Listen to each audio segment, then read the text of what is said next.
I'd like to talk a little bit about the influence of classical music on jazz playing, at least from my perspective. There are a lot of interesting ideas that one can draw upon in classical music to enhance your vocabulary as an improviser and as a composer.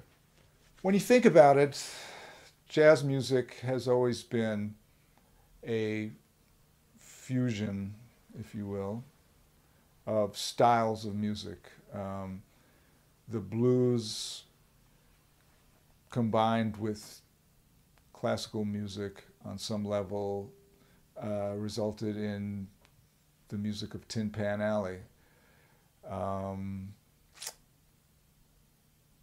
Most of the major innovations of jazz, I think, involved the combination of some other kind of music outside of jazz morphing with the components of jazz to come up with something very, very different.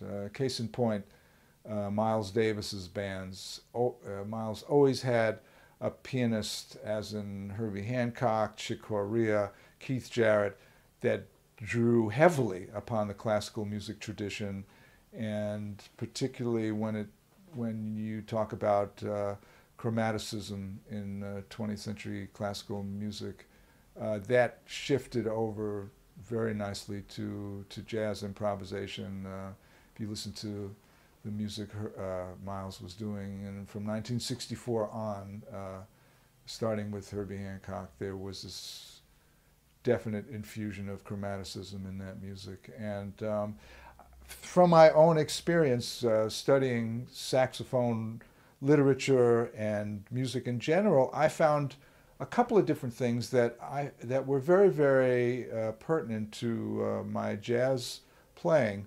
The first one being the music of Johann Sebastian Bach, in particular his cello suites and partitas and violin pieces, many of which I stumbled onto through studying flute and practicing out of some flute books that included transcriptions of some of the Jazz Bach pieces.